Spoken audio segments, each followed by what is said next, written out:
Hello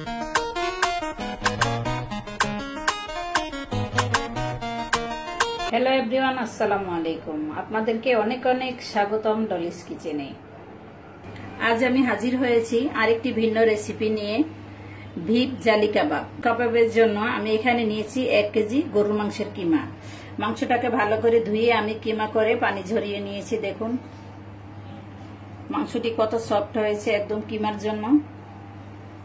এখন দিয়ে দিব 1 টেবিল চামচ টেস্ট সল্ট, দিয়ে দিব স্বাদ মতো লবণ।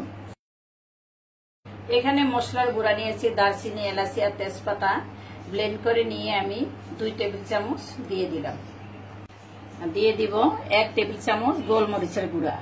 আমি এখানে কালো গোলমরিচ ইউজ করেছি, আপনারা সাদা গোলমরিচও ইউজ করতে পারেন। এখন দিয়ে দিব আমি কাবাব গুঁড়া 1/4 চামচ, দিয়ে দিব 1 টেবিল চামচ ধনিয়ার গুঁড়া, পিপল গুঁড়া দিয়ে দিলাম 1 চিমটি।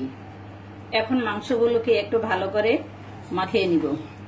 কাবাবের মাংসের ভিতরে যাতে কোনো পানি না থাকে, আপনারা সেইভাবে মাংসটাকে পানি ঝরিয়ে নেবেন। মাংসগুলো মাখানো হয়ে গেছে। এখন দিয়ে দিব আমি পুদিনা পাতা। এখানে 1.5 মুঠার মতো পুদিনা পাতা কুচি করে নিয়েছি।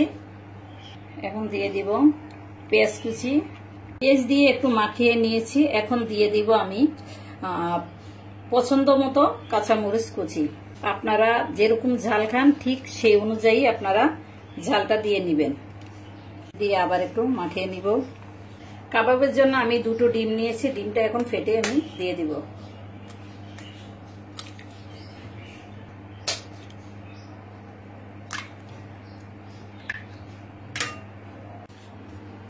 মাখানো হয়ে গিয়েছে। এখন দিয়ে দিব টোস্ট বিস্কিটের গুঁড়া। 250 গ্রাম টোস্ট বিস্কিটের গুঁড়া করে নিয়েছি। আপনারা এই কাবাবগুলোকে ফ্রোজেন করেও রাখতে পারবেন। যখন খুশি মন চায় তখন আপনারা আবার কাবাব বানিয়ে খেতে পারবেন। এই যে সম্পূর্ণ ডোটা রেডি হয়ে গিয়েছে। এখন আমি ফ্রোজেন করার জন্য একটা বক্সে আমি কিছু কিমা রেখে দিব। আপনারা এভাবে রেখে দিবেন, যখন ফ্রিজ থেকে বের করবেন তখন আবার টোস্ট বিস্কুটের গুঁড়া দিয়ে মাখিয়ে তখন আপনারা ভেজে নেবেন। এখন আমি এখানে 3টি ডিম ফেটে নিয়েছি।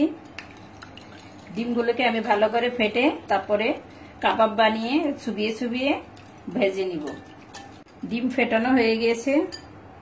আপনারা একটি হ্যান্ড উইচের সাহায্যে ডিমগুলিকে ফেটে নেবেন। এখন আমি আপনাদেরকে একটি কাবাব বানিয়ে আমি আপনাদেরকে দেখাবো। আপনারা আপনাদের পছন্দ অনুযায়ী শেপ দিয়ে নেবেন। 2 হাতে এইভাবে একটু তেল মেখে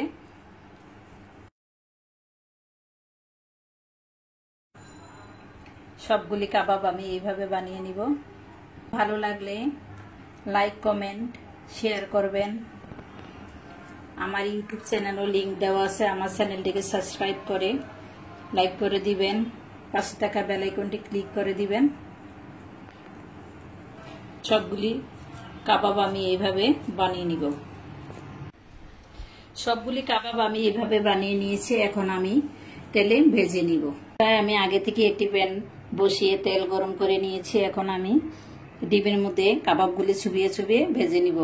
দেখুন এইভাবে কাবাবগুলি চুবিয়ে ভেজে নিব।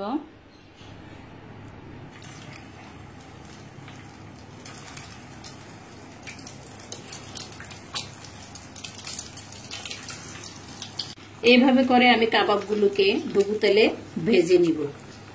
আমি এখন কাবাবগুলোকে একটু উল্টিয়ে নিব। আমি এখন কাবাবগুলোকে উঠিয়ে নিব। হয়ে গেল জালি কাবাব। আপনারা এইভাবে কাবাব বানিয়ে খাবেন। পোলাওর সাথে খেতে পারেন বা খালিও খেতে পারেন, সস দিয়ে অতিথি আপ্যায়নও খেতে পারেন। তো আপনারা সবাই ভালো থাকবেন।